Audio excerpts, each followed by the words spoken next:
Olá, como vai? Muito boa noite para você.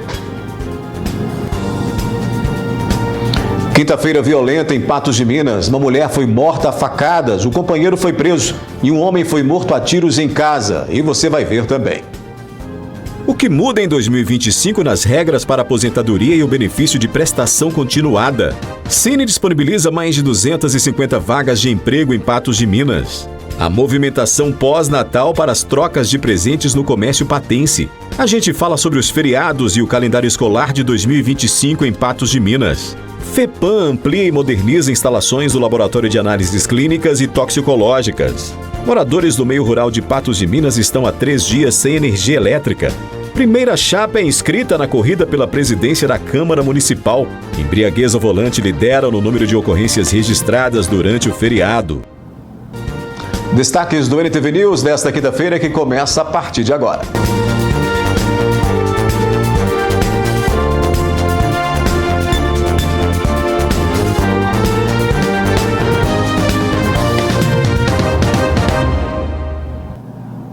Na manhã desta quinta-feira, em Patos de Minas, uma mulher foi brutalmente assassinada a facadas. O companheiro, suspeito desse crime, foi preso.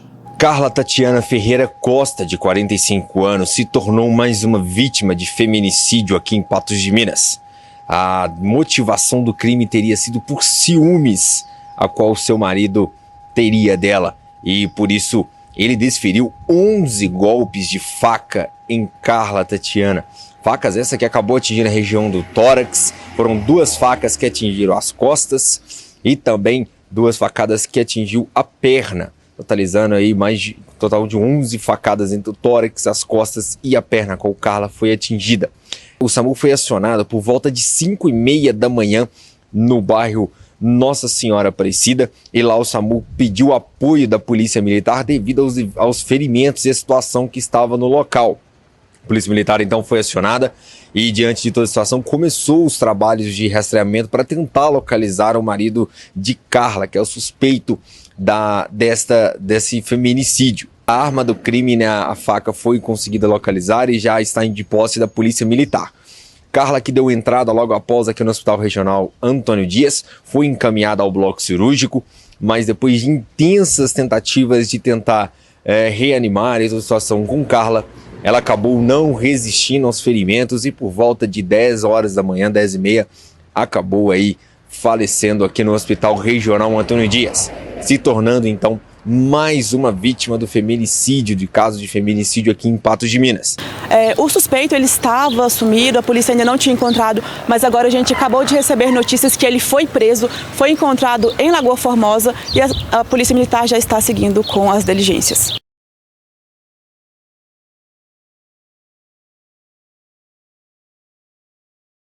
Casa, nesta residência que fica na rua Maria Oliveira Rodrigues, no bairro Lagoinha. De acordo com as informações, o corpo de Paulo Eduardo Oliveira de Lima foi encontrado próximo à porta da residência. A polícia investiga se o crime teria tido motivação relacionada à dívida de drogas. E olha só, a repórter Isabela Sanches, ela conversou agora há pouco com o delegado Luiz Mauro Sampaio sobre as investigações deste caso. Na tarde desta quinta-feira foi registrado mais um homicídio em Patos de Minas, este no bairro Lagoinha. Quem nos dará mais informações é o delegado de polícias, Dr. Luiz Mauro Sampaio. Quais informações a Polícia Civil já tem sobre este caso? Bem, imediatamente após os fatos, a perícia da Polícia Civil já foi até o local, bem como a equipe da Delegacia de Crimes contra a Vida, estando já a Polícia Militar no local, já fazendo grande rastreamento.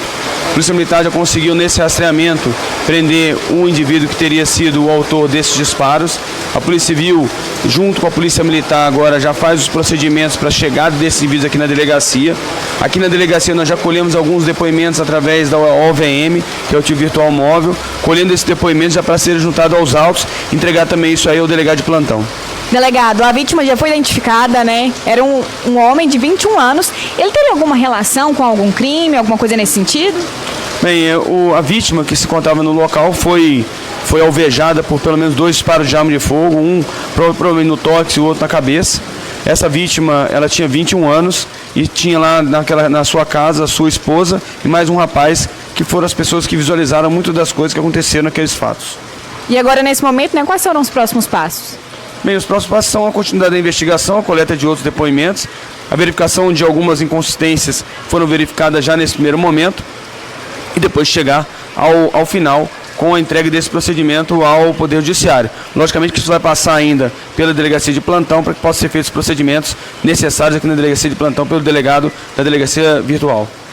Delegado, mais uma vez, muito obrigada pelas informações. Isabela Sanches para o jornalismo da NTV. Obrigado, Isabela. A gente muda de assunto aqui e falar do tempo, né? Confirmando a previsão da meteorologia, choveu forte na tarde de hoje em alguns locais em Patos de Minas, né? Você está vendo aí a região central, mas nos bairros a gente tivemos pontos aí que ficaram alagados. Você vai ver aí que nas ruas Rui Barbosa, Barão do Rio Branco e Olímpio Borges, essas aí que vão aparecer nas imagens, no bairro Lagoa Grande, a água subiu rapidamente em alguns trechos, a enxurrada passou pelas calçadas. Pois é, e essa reta final de 2024 deve ser realmente marcada pelo tempo instável, né? De acordo com o Instituto Nacional de Meteorologia, a causa é a provável formação de uma zona de convergência do Atlântico Sul, que é responsável pelas precipitações que atingem a região sudeste. O IMET já tinha publicado, inclusive, um alerta de perigo para chuvas intensas, né? Com ocorrência entre hoje, quinta-feira, e amanhã, sexta. Que se confirmou com essa chuva que caiu agora à tarde e continua chovendo. Os dados apontam para volumes de chuva entre 30 e 60 milímetros por hora ou 50 a 100 milímetros por dia, né? Em alguns locais. Isso com possibilidade de ventos intensos acompanhando essa chuva. Ainda conforme a previsão do Instituto, a expectativa é que essas chuvas permaneçam com maior intensidade até pelo menos a segunda-feira no estado de Minas. A seguir, o que muda em 2025 nas regras para aposentadoria e o benefício da prestação continuada. As regras e a forma de cálculo para a aposentadoria do INSS no próximo ano não vão mudar. No entanto, as regras de transição impostas pela Emenda Constitucional 103 de novembro de 2019, conhecida como a Reforma da Previdência, passarão por ajuste na idade para os segurados que já estavam filiados ao regime geral de Previdência Social. E é sobre esse assunto que eu vou conversar com a advogada previdenciarista, especialista em aposentadoria, e está conosco a doutora Kênia, que nos visita hoje aqui. Tudo bem, doutora? Boa noite. Tudo bem, boa noite.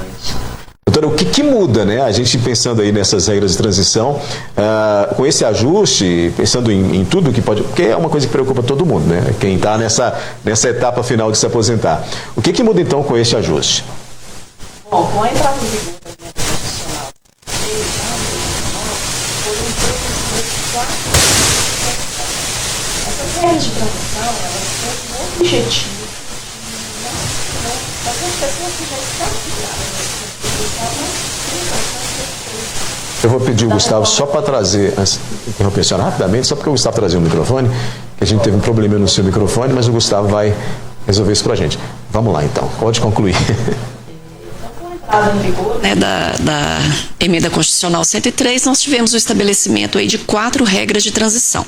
Essas regras, elas vieram com o objetivo de que os segurados não sintam tanto o efeito né, daqueles que já estavam filiados. E em 2 regras de transição, nós sofreremos aí alguns ajustes a partir de 2025. Nós temos, então, a regra da aposentadoria por tempo de contribuição de pontos, e a regra da aposentadoria por tempo de contribuição da idade mínima progressiva. Somente essas 2 regras sofrerão ajustes. A regra de transição de pedágio de 50%, ela não leva em consideração a idade, então ela mantém-se da forma com que está. E a regra de transição do pedágio de 100%, ele leva em consideração a idade, mas ele não tem essa modificação. Mantém-se a idade da mesma forma que estava, que para a mulher é 57 anos e para o homem 60. Então, as 2 regras que nós teremos alteração é a de pontos, que agora, para 2025, vão ser 92 pontos para a mulher e 102 pontos para o homem. Então, nós tivemos um aumento de 1 ponto de 2024 para 2025. E nessa regra, nós vamos observar sempre o tempo mínimo de contribuição, que para a mulher é 30 anos e para o homem 35. E a outra regra de transição, que é a da idade mínima progressiva, ela também sofreu um reajuste de 6 meses de acréscimo na idade, passando em 2025 para 59 anos para a mulher e 64 anos para o homem. Para quem está em casa entender, essa do pedágio que a senhora citou, que não muda, né? Ela Aí há também os mitos na internet, há as pessoas que acabam escrevendo coisas e confundindo mais as outras pessoas. Para a gente entender, esse pedágio de 50% significa que a pessoa vai receber menos da sua aposentadoria ou isso não interfere? Olha, e aí nós estamos falando de regra de cálculo. A reforma da Previdência, ela modificou a regra de cálculo dos benefícios. Então, de um modo geral, acabam que são reduzidos. Por quê? Até 2019, a nossa regra de cálculo era 80% dos maiores salários de contribuição. Ou seja, somava-se tudo, de julho de 94 para cá, com o desprezo dos 20 menores. Com a reforma da Previdência, nós tivemos a alteração fazendo uma média de todos os salários de contribuição, ou seja, não tem mais esse desprezo. Isso faz com que o salário de benefício já fique mais baixo. Mas a regra de transição do pedágio de 50%, para a maioria das pessoas ela não vai ser benéfica, porque ela tem a incidência do fator previdenciário. O fator previdenciário é um redutor no valor do benefício que a gente coloca no cálculo em decorrência da idade. O fator previdenciário ele só é positivo, só é favorável, né, na aposentadoria por idade, então a partir dos 60 anos. Na aposentadoria por tempo de contribuição, em regra, ele diminui o valor do benefício. Então é preciso fazer um planejamento, um cálculo para verificar se é viável se aposentar pela regra de 50%. Já a regra de 100%, ela não tem essa redução. Ela vai observar o tempo mínimo de 30 anos e 35 anos de contribuição e para a mulher 57 anos de idade e 60 anos do homem, sem a incidência do fator previdenciário, ou seja, ela não sofrerá a redução. Doutora, pensando nisso, e aí analisando essas questões, tanto do 100% quanto do pedágio de 50%, a partir de que idade o cidadão deve procurar, por exemplo, o seu escritório para já planejar a sua aposentadoria? Porque isso precisa de conhecimento, as pessoas não têm muita informação sobre. O cidadão está ali com 51 anos, com 52 anos, com a expectativa de se aposentar até os 65, né, que seria o teto para homem, né? A partir de quando ele já deve planejar isso com o advogado de confiança dele? Olha, quando nós falamos em contribuinte individual, que é aquele que faz o seu recolhimento, né, ele é que define em regra o valor que ele vai contribuir de acordo com a sua atividade, nós orientamos que faça desde cedo o planejamento previdenciário. Hoje, para você ingressar no sistema previdenciário, a idade mínima é de 16 anos. Mas, diante de tantas reformas que nós já tivemos, até 2019 nós não tínhamos tanta mudança, tanta preocupação com o valor do benefício. Mas a partir de 2019, com essa modificação drástica no sistema de cálculo dos benefícios previdenciários, extrema importância para o segurado. Ou para ele obter uma melhor renda, ou para que ele não faça pagamentos desnecessários à Previdência Social. Por exemplo, nós temos as situações que a legislação permite que mesmo que você hoje não esteja no sistema previdenciário, não esteja contribuindo ao INSS, você pode se aposentar ao atingir a idade. A mulher hoje de 62 anos e o homem de 65. Desde que você já tenha essa carência preenchida, ou seja, que você já tenha 180 meses de contribuição pagos em dia. Então, suponhamos que a pessoa tenha os 15 anos de contribuição, perdeu o emprego e vai ficar aí 3, 4 anos ainda para completar a idade para se aposentar. Em regra, ela não precisaria voltar ao sistema previdenciário para um benefício programado, ou seja, aquele que ela sabe quando vai acontecer. Mas nós orientamos fazer o planejamento previdenciário para que mantenha-se, né, a média das contribuições dela e principalmente para casos de benefícios não programáveis, que são os benefícios por incapacidade, pensão por morte. São benefícios que, se a pessoa não estiver ligada ao sistema previdenciário, não estiver contribuindo, ela não vai receber benefício da Previdência. Bom a senhora falar desse assunto, porque o BPC é um assunto que recentemente deixou muita gente assustada com relação à aprovação do pacote de gastos do governo federal. E aí, preocupação para quem já tem o BPC e preocupação para quem pretendia ou pretende, né, constituir o BPC. O que mudou? As regras endureceram? Realmente vai ser vai ser mais limitado isso, porque aí depende também agora do governo sancionar. E o que muda, então, para poder o cidadão ter acesso ao BPC ou quem já tem, para continuar tendo esse benefício? Olha, Aldair, a discussão desse projeto, ela causou bastante indignação aí nos institutos previdenciários, nas associações, principalmente que envolve os deficientes. Graças a Deus foi um projeto que foi desidratado bastante na Câmara dos Deputados, porque as reformas propostas, elas iriam endurecer muito o acesso ao benefício de prestação continuada, que ele é um benefício assistencial. Ele é diferente dos benefícios que nós conversamos, porque essas pessoas, elas devem contribuir para a Previdência para ter a contrapartida. O benefício de prestação continuada, ele é um benefício assistencial, ou seja, é para aquela pessoa que já está à margem da sociedade, que não tem renda própria, ou seja, a renda do grupo familiar ali, ele não pode ser superior a 1/4 do salário mínimo por membro. E a proposta do governo era modificar a composição da renda. A proposta do governo era incluir pessoas que não faziam mais parte do grupo familiar. Por exemplo, a legislação hoje fala que para compor o grupo familiar seria o pai, mãe, cônjuge, companheiro, filhos, irmãos e enteados solteiros. A proposta queria incluir outros filhos, inclusive divorciados. Queria também incluir na regra de cálculo o benefício de prestação continuada já recebido por outro idoso ou por pessoa portadora ou pessoa deficiente. Trazia também uma modificação no conceito de deficiência. Esse projeto, ele trazia que a pessoa, para ser considerada deficiente, ela teria que ter uma incapacidade para os atos, e também para o trabalho, para a vida independente e para o trabalho. E são os termos que estão no projeto. Aqui, o legislador estava fazendo uma confusão do conceito de incapacidade e deficiência. Nós já temos isso até definido pela Turma Nacional de Uniformização, que há essa diferenciação. A súmula 48 da TNU, ela traz isso. Nós não podemos confundir o conceito de capacidade com deficiência. Até porque a deficiência, ela não vai analisar se a pessoa pode ou não trabalhar. Ela vai analisar se aquela deficiência que ela tem coloca barreiras sociais que a deixam em desigualdade de condições como uma pessoa que não tem deficiência. E isso foi bastante discutido porque as pessoas que têm deficiência, muitas vezes elas não têm uma atividade laborativa, por falta de oportunidade. Nós temos várias pessoas hoje com síndrome de Down, com outros tipos de deficiência, que conseguem exercer uma atividade, mas às vezes por uma falta de oportunidade não conseguem. Mas nós temos aquelas outras também que não conseguem exercer atividade. E o governo veio no projeto discutindo isso. Que tipo de deficiência seria necessária para ter acesso ao BPC? Vai ser uma deficiência leve, moderada, grave? Então isso acaba que ele restringe a pessoa que teria direito a esse acesso. É um retrocesso social.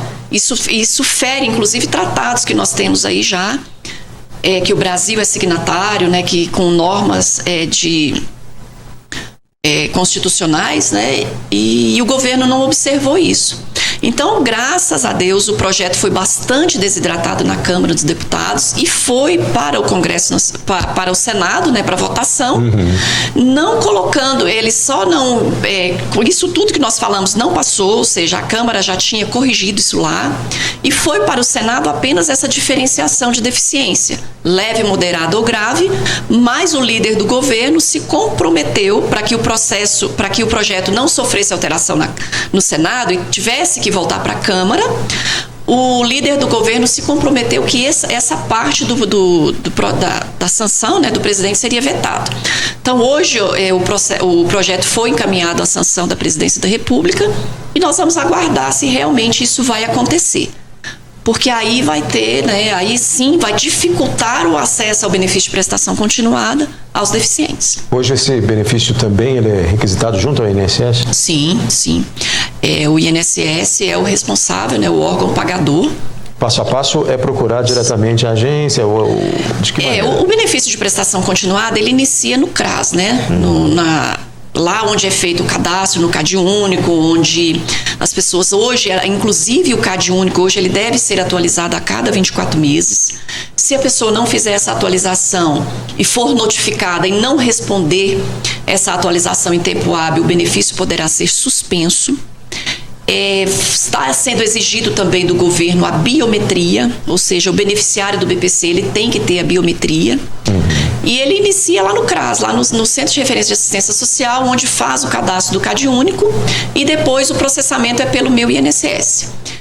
Você deve fazer o requerimento no aplicativo do Meu INSS, juntando todas as documentações, e o requerente aí vai passar por uma perícia médica e uma perícia social, se for deficiência, e se for idoso, ele ainda vai passar por uma perícia social, que é para verificar se ele preenche o requisito aí de 1/4 do salário mínimo por membro da família para ter direito ao recebimento do benefício.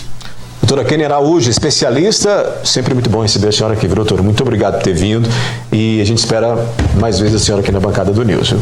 Eu que agradeço mais uma vez o convite, desejo a todos aí um feliz ano novo, com muita paz, muita saúde e muito obrigada pelo convite. Sempre que precisar eu estou à disposição. Muito bem, olha, a gente vai fazer um rápido intervalo, logo após você vai ver que o Cine disponibiliza nesta quinta-feira mais de 250 vagas de emprego em Patos de Minas. E a gente mostra também a movimentação pós-natal para as trocas de presentes no comércio patrense.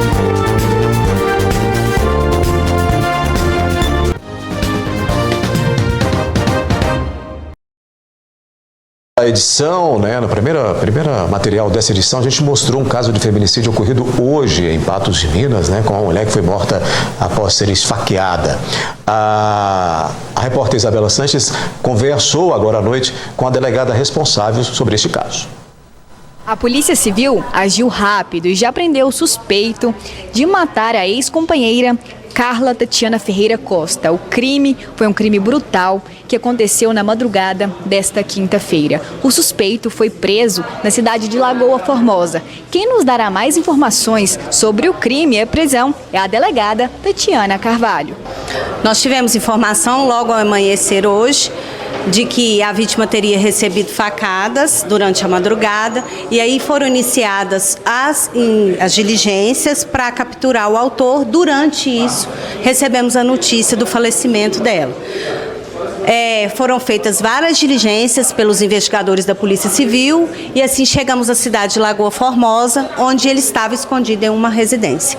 Ele foi feita a prisão em flagrante dele e agora nós vamos iniciar o procedimento. Eu estava até conversando com o médico legista, são muitos machucados. Ele não conseguiu nem contar, alguns já tinham sido suturados, mas foram mais de 10 facadas, 6 só na região do abdômen. Então, assim, é inegável a intenção que tinha de tirar a vida da vítima. Ele alega que ele teria pego ela beijando outro cara e aí eles tiveram uma discussão e realmente ela tem sinais de ter entrado em luta corporal e ele também tem algumas unhadas pelo corpo. E aí ele teria tirado a vida dela. Entretanto, a família deixa claro o seguinte, que ela estaria morando com ele só há 10 dias, ela tinha ido até a residência para pegar algumas pertences que estavam lá e terminar o relacionamento. É menos de 30 dias. Alguns familiares, inclusive, nem conheciam ele, não sabiam como ele seria, ficaram tendo ideia da fisionomia dele quando a gente estava indo atrás das investigações. Então era um relacionamento muito breve, muito recente e que infelizmente acabou dessa forma. Tem 2 tentativas de feminicídio contra 2 vítimas diferentes e 2 passagens por furto. Então é uma pessoa que já tem passagens criminais. Ele estava muito tranquilo, tanto que assim, ele correu esse fato. Ele foi para uma casa, tomou banho, trocou de roupa, pegou uma carona na rodovia, foi para Lagoa Formosa. Quando os investigadores chegaram em Lagoa Formosa, ele estava fazendo uso de pinga com uma outra pessoa. Então, aparentemente, muito tranquilo. A gente vai continuar acompanhando este caso. Reta final de ano e para quem quer começar 2025 empregado, tem mais de 250 vagas disponíveis no Cine em Patos de Minas. Confira aí. A maioria das vagas de emprego, 130, são para alimentador de linha de produção. Há oportunidades também para expedidor de mercadorias, 32 vagas. 23 vagas para faxineiro, 20 para auxiliar de logística. 7 vagas para promotor de vendas e vendedor do comércio. 3 para auxiliar de serviços em alimentação e pedreiro, dentre outras oportunidades. Se você estiver interessado, pode se cadastrar no aplicativo Cine Fácil ou ir até o Cine após agendamento para atendimento presencial. Em Patos de Minas, o endereço é Rua José de Santana, 1307. Nesta quinta-feira, após Natal, o comércio registra a movimentação com a tradicional troca de presentes, como ficou conhecido, o Dia Nacional da Troca. O Natal já passou e, com ele, as trocas de presentes entre familiares e amigos. Mas sempre tem aqueles agrados que vieram da cor errada, tamanho errado ou simplesmente não se encaixam com o gosto de quem ganhou. E é aí que entram os prazos para que essas pessoas possam ir até as lojas e tentar de alguma forma resolver a situação. Costumo brincar que hoje é o Dia Nacional da Troca, de tantas trocas que são feitas. É porque as pessoas trocam numerações, as pessoas trocam modelo porque não gostaram. Então, assim, nós aqui na nossa loja somos bastante democráticos com essa questão da troca. São 30 dias para troca. Eu acho que é um prazo bem extenso, um prazo que dá consideravelmente bom para o consumidor. Principalmente nessa época acontece muito dos presentes para quem está planejando casamento, que ganha aí um sofá, ganha um guarda-roupa, um painel e o produto não cabe dentro da casa dela. No Quêime, a gente tem muita facilidade de renegociar isso aí, de ver a facilidade para o cliente, de estar trocando, dele estar tendo opção de escolha de outro produto, fazendo a troca. Segundo as normas do Código de Defesa do Consumidor, a não ser que a compra tenha sido feita pela internet, as lojas não são obrigadas a realizar a troca por erro de tamanho ou caso a pessoa não goste do presente. Mas isso fica a cargo de cada estabelecimento. As nossas trocas são bem maleáveis mesmo. Qualquer circunstância, modelo, numeração, franquia tem a melhor parte porque uma troca para outra. Todas as franquias do Brasil trocam uma para outra, então é bem fácil. Se ele comprar pela internet, ele tem até 7 dias de arrependimento e dentro da loja física, quando ele tem um vendedor disponibilizado para olhar para ele ter o prazer da compra, sentir e tocar o produto, aí ele não tem direito de troca. Mas é igual eu estou reafirmando, a gente faz essas cortesias, essa negociação, esse carinho com o cliente, para o cliente com a gente e a gente com o cliente. É necessário estar atento aos prazos estabelecidos por cada local e quais são os documentos necessários para realizar tal troca. A gente oferece um prazo de 15 dias, para as pessoas estarem trocando, porque eu acho que passando disso a mercadoria nem tem mais dentro das lojas, Então a gente dá um prazo máximo de 15 dias, mas a maioria das pessoas, elas ganham e já querem trocar porque elas querem usar. Então a gente quase não tem problemas com pessoas que estendem por um prazo muito longo, para evitar, para fazer a troca. Nós trabalhamos com essa linha de móveis, dificilmente a pessoa compra sem tocar, sem sentir, sem experimentar, sem olhar. É necessário a nota fiscal, é necessário que o cliente tenha visto o produto, até porque móveis se compra muito pouco pela internet e só dentro quem compra na internet que tem o direito de 7 dias de troca, É comum que após as festas, muitas lojas realizem promoções em busca de acabar com o grande estoque preparado. Esse talvez seja o momento ideal para realizar algumas compras. Nós costumamos fazer no período de janeiro, Porque agora, após o Natal, a gente ainda vende bastante para o Ano Novo. Tem as pessoas que vêm fazer as trocas, que também compram além daquilo que elas ganharam. As pessoas acabam levando até 2, 3 pares a mais do que elas ganharam. Então, para o Ano Novo, a gente também vende muito bem. Então, a gente deixa para fazer essa promoção no mês de janeiro, que é quando os estoques deram realmente uma baixada boa e as fábricas estão fechadas para produção, então as fábricas não produzem. Aí a gente faz as promoções em janeiro para dar uma limpada no estoque, para receber a mercadoria nova no fim de janeiro e início de fevereiro. Aí às vezes porque não serviu, o presente, no caso de investimento, às vezes por motivos diversos a pessoa quer fazer essa troca, portanto, esse Dia Nacional da Troca, a gente mostrou nessa movimentação, que ajuda também o comércio, acaba ajudando o comércio em uma segunda movimentação após o período natalino. Olha, a gente a seguir vai falar sobre os feriados e o calendário escolar de 2025 em Patos de Minas. E FEPAM amplia e moderniza instalações do Laboratório de Análises Clínicas e Toxicológicas.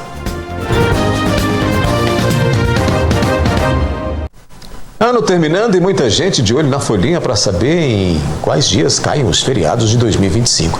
No Diário Oficial de Patos de Minas desta quinta-feira foi publicado o calendário escolar e o de feriados para o ano que se aproxima. Confira aí. O calendário escolar para 2025 em Patos de Minas prevê 200 dias letivos para organização anual e 100 para organização semestral. As aulas começam no dia 10 de fevereiro e vão até 19 de dezembro. Os recessos escolares serão de 3 a 5 de março, 17 de abril, 2 de maio, 20 de junho, as férias escolares de 18 de julho a 1º de agosto, de 13 a 17 de outubro tem recesso e também em 27 de outubro, 21 de novembro e nos dias 24, 26 e 31 de dezembro. Quanto aos feriados, tanto nacionais quanto aos do município de Patos de Minas em 2025, 1º de janeiro é da Confraternização Nacional na próxima quarta-feira. 18 de abril é Sexta-feira Santa. 21 de abril, segunda-feira, é feriado de Tiradentes. 1º de maio, quinta-feira, é Dia do Trabalhador. 24 de maio, sábado, é comemorado o aniversário de Patos de Minas. 13 de junho é dia do padroeiro de Patos de Minas, Santo Antônio, e cai na sexta-feira. 19 de junho, quinta-feira, é feriado de Corpus Christi. 15 de agosto, sexta-feira, é dia de Nossa Senhora da Abadia. 7 de setembro, domingo, é celebrada a independência do Brasil. 12 de outubro, domingo, é dia da padroeira do Brasil. Em 2 de novembro, também domingo, é dia de finados. A proclamação da República, em 15 de novembro, dá em um sábado. 20 de novembro é feriado da Consciência Negra e cai em uma quinta-feira. E 25 de dezembro, Natal, cai também em uma quinta-feira. A Fundação Educacional de Patos de Minas promoveu a ampliação e modernização das instalações do Laboratório de Análises Clínicas e Toxicológicas. Em funcionamento desde o ano de 2022, o Laboratório de Análises Clínicas e Toxicológicas atende pacientes de forma particular, conveniados ou que vieram do Sistema Único de Saúde. Com a nova ampliação, ocorreu também a abertura de uma nova unidade na Santa Casa de Misericórdia de Patos de Minas. São poucas instituições que têm os equipamentos que nós temos hoje. Podemos considerar que o Laboratório de Análises Clínicas do Unipan é a referência no Brasil. Poucas instituições no Brasil têm esses equipamentos. A modernização da unidade contou com a ampliação da estrutura física e com a instalação de equipamentos laboratoriais de última geração, que garantem a agilidade, o conforto e a segurança e a maior precisão nos resultados dos exames. Nós trouxemos aí equipamentos de grande repercussão nacional, equipamentos de ponta, e consequentemente isso aumentou e muito a nossa capacidade operacional, que resultou na possibilidade de atender cada vez mais pacientes de forma satisfatória, com qualidade e segurança. O laboratório também é comprometido com o meio ambiente e com a responsabilidade social. Dentro da característica do Unipan, em relação à sua certificação do ponto de vista ambiental, nós tivemos esse cuidado em selecionar no mercado tecnologias que apresentassem um consumo menor na produção de lixo e também no uso de água. E, consequentemente, então, selecionamos um equipamento de grande renome que não utiliza água em seus processos e, consequentemente, essa redução ela é percebida e traz um grande ganho ao meio ambiente, devido à diminuição da quantidade de lixos biológicos que são produzidos e que necessitam de tratamento para serem destinados de volta. Diversos são os serviços oferecidos em busca de atender os pacientes da melhor forma possível. Hoje o Unipan conta com um mix de aproximadamente 4.000 exames distintos, nas mais variadas áreas, seja na área de bioquímica, que são os exames tradicionais, na área de hematologia, a área de exames genéticos, que nesse atual momento são aqueles que são mais procurados, exames de urinálise, exames de parasitologia, exames microbiológicos. Ou seja, hoje nós ofertamos uma gama de exames que atende de fato a necessidade como um todo do nosso cliente. O horário de atendimento ao público é de segunda a sexta, das 6h30 da manhã às 17 horas. Aos interessados, basta entrar em contato pelo telefone, WhatsApp ou e-mail do laboratório. O interesse não é competir comercialmente com os laboratórios, mas o Unipan ficaria muito honrado de ser considerado uma referência em termos de exames. É muito comum que exames feitos no laboratório sejam confirmados em outros laboratórios, então o Unipan se coloca à disposição também para ser essa referência na cidade e na região. A seguir aqui no News, embriaguez ao volante lidera o número de ocorrências registradas durante o feriado. Você vai ver que a primeira chapa foi inscrita na corrida pela presidência na Câmara Municipal. E moradores do meio rural de Patos de Minas estão há 3 dias sem energia elétrica. Moradores da região de Serra Grande, cabeceira do Areado, meio rural de Patos de Minas, reclamam que estão há 3 dias sem energia elétrica. Dezenas de pequenas e médias propriedades foram atingidas pelo desabastecimento. Além disso, devido às chuvas, algumas estradas estão praticamente intransitáveis. Sobre isso, a CEMIG informou ao jornalismo da NTV que o fornecimento de energia foi interrompido para as regiões rurais de Cabeceira Grande e Cabeceira do Areado, de Serra Grande e Cabeceira do Areado, na segunda-feira após um temporal que atingiu a região e lançou árvores sobre a rede elétrica. E o fornecimento foi sendo restabelecido gradativamente desde o início da ocorrência, conforme a CEMIG. De acordo com a companhia, os trabalhos seguem sendo realizados para remover galhos lançados sobre a fiação, recompor a rede danificada e restabelecer o fornecimento para os clientes remanescentes. Ainda segundo a CEMIG, a atuação tem sido prejudicada pelas chuvas que atingem a região nos últimos dias, tornando o solo úmido e de difícil acesso para os veículos e equipes que realizam os reparos. Polícia Militar Rodoviária divulgou na tarde de hoje o balanço das ações realizadas durante o feriado de Natal nas estradas da região. O período de Natal é celebrado pelo encontro das famílias e, por isso, as viagens até a casa de parentes e amigos aumenta consideravelmente a movimentação nas estradas. Teve um aumento, na circulação de veículos na rodovia nesse período, como não é diferente, o pessoal deslocando para comemorar o Natal junto com as famílias, Entre as ocorrências registradas no Alto Paranaíba e Noroeste Mineiro, uma pessoa foi presa por tráfico de drogas. 16 acidentes com veículos foram registrados, sendo 9 sem vítimas e 7 acidentes com vítimas, sendo 2 deles com óbitos. Um ciclista colidiu com um caminhão, o ciclista veio a óbito, e o outro um Corolla colidiu de frente com um caminhão também. E o motorista desse Corolla também faleceu no local. 37 atuações por embriaguez ao volante também foram registradas, sendo 3 deles presos e encaminhados à delegacia. Tivemos 3 prisões por embriaguez ao volante, condutores que foram autuados e presos, por estar dirigindo sob influência de álcool, e um condutor que foi preso por tráfico de drogas. Ele foi abordado conduzindo uma quantidade de drogas, que foi enquadrado no tráfico. E além, falando da embriaguez ao volante, também tivemos 34 condutores que foram autuados, por estar administrativamente, por embriaguez ao volante, aquele que ele é autuado, só que o condutor não é conduzido, não é crime, Ele é somente autuado e o veículo liberado por condutor habilitado. Devido ao período de férias, a movimentação nas rodovias continua intensa pelos próximos dias e fica o alerta para que novos acidentes sejam evitados.